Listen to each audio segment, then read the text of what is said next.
So Dan, I mean, you've been a builder for what, 26 years? Yeah, in the Yeah. construction industry for 26 years. Yeah. Okay. So, what attracted you to green homes? Uh, it initial, it started with a conversation with Mick. I've known Mick for a little while now, and I asked him some advice on how I could kickstart a building company off, and some mentoring advice basically. And he put the opportunity to me to have a look at the green homes, and I think I spent probably 3 months investigating it, and as you know now, obviously I am. In my opinion, it was a great kickstart for me. There's just so much behind the scenes that helps me every day, from leads being transferred to me to systems and operations that, if you follow them, they work, to everyone else trying to book your leads so as you always have something to do rather than just chasing. The website's phenomenal. The leads you get generated through that, plus national marketing. So I'm if you happy. great. So if you think back to that 3 month due diligence period, if you like, can you remember what was in your head then? Like, what were you worried about? What were you really looking for? So my main concerns were buying the franchise. As you know, it's an outlay without any guaranteed return. You don't know, and franchise fees. There are a couple of things I was unaware of not knowing what a franchise really is, if that makes sense. Your kind of old mentality is like, why would I give some of my money away when I've done the work? But you'll learn to know that it pays for itself in the long run, definitely.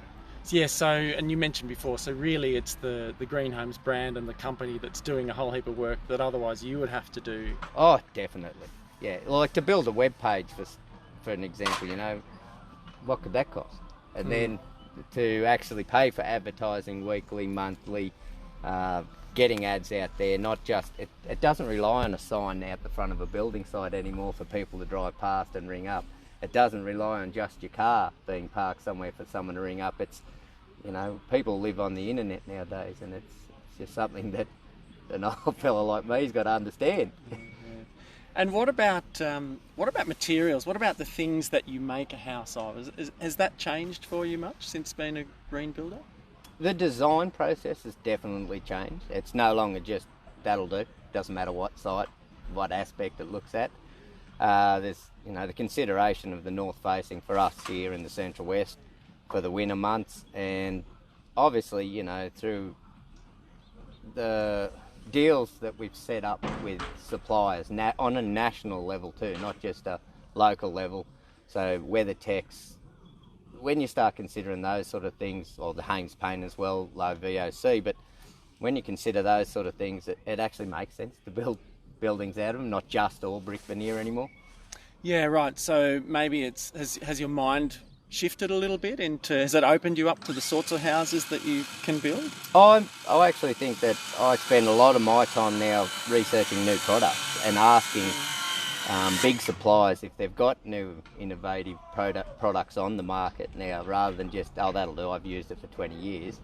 That's exciting in its own, and some things work that they bring out and some just don't, but it's exciting to see. And at the end of the day, if things save on energy efficiency and they're cheaper to make but work effectively, then why wouldn't you use them? Yeah, that makes me really excited that you are actually now pushing your suppliers, and that's exactly what we want. We want you to be thinking and trying to push the envelope and get a better deal and a better product. That's the whole system working. Good on you.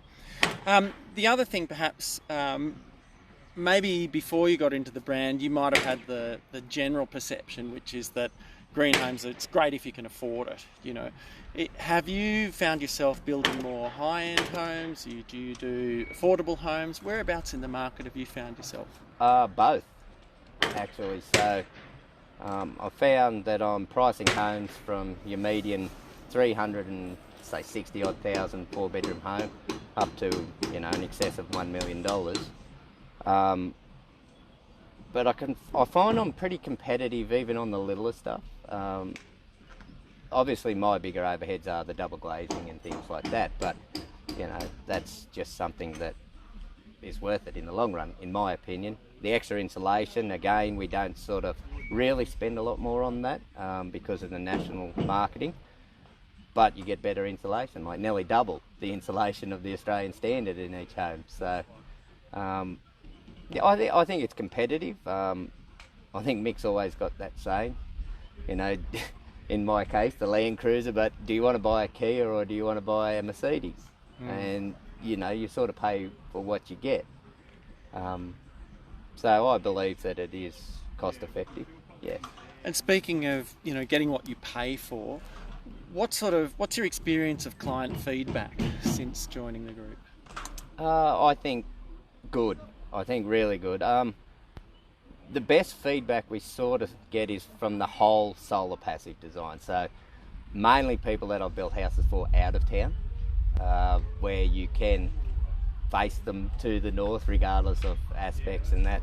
But to see they included, you know, Tesla Powerwall systems as well, that during winter running hydronic floor heating that would usually cost you a fortune. I had clients ring me and say we use 30% of mains all winter. Yeah. So when you consider, and then summer they get a rebate back every month. So, you know, things like that excites me. And not only that, your clients say it's comfortable to live in the house. It's not like they're, you know, wouldn't really change anything.